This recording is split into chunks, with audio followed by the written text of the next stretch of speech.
Ağzı kılıp oy diye. Bizimizge bir kukey, bizimizge bir kukey, tavuğum salır 100 kukey.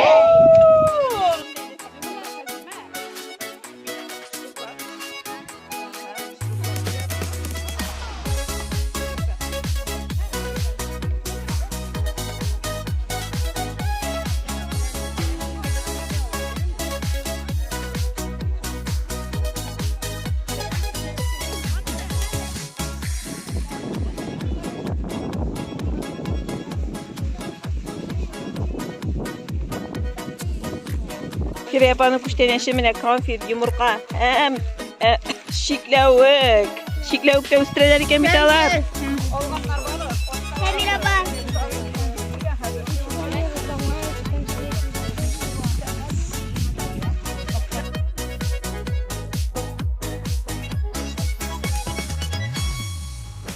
Tavuğum salır 100 kukey.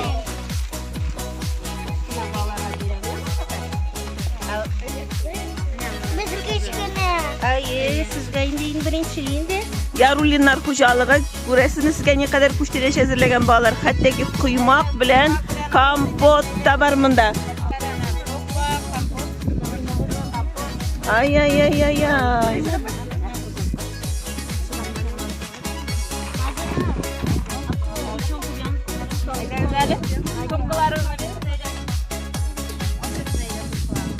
İlerini bu yap hazırlanıp koyduk filan beyramga. Karar balakaylarım, evet yıllar sen sağ bulup, motor bulup sürseniz.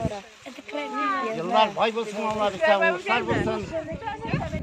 Kızgan tabakaşık da yok, yiyip salgan da şundan sürülmesin diye bana kuşak üstüne koymuş.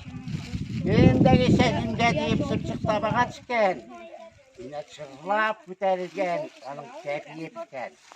Şu zamanlar çırçık kısken alba vermişiz bile.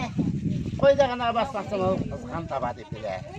Şu zamanlar çırçık kısken yukarıda oşa mıydı?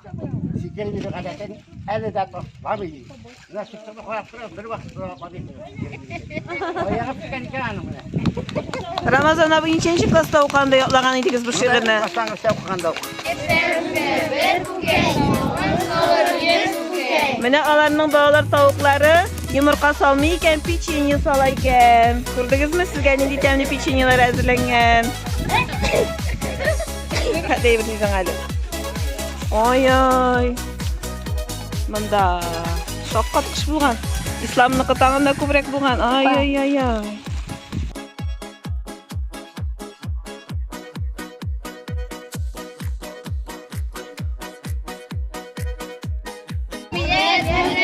Bizimizge bir kukey, bizimizge bir kukey, tavuğum salır 100 kukey.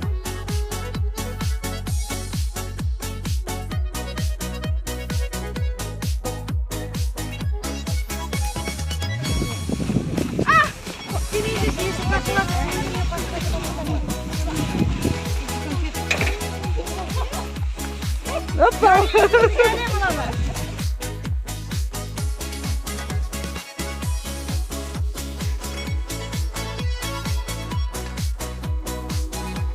Haydi kampiklerin diyorlar.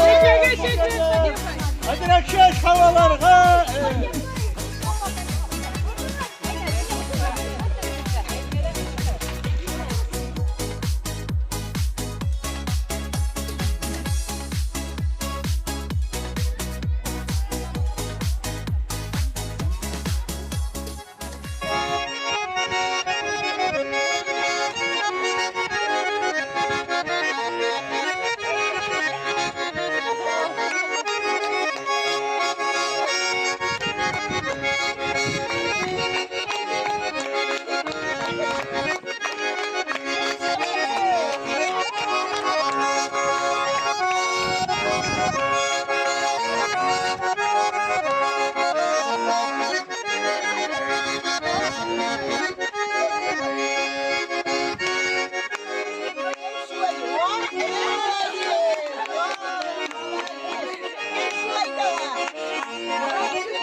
Balalar sizge oşadı son yumurka yiyor?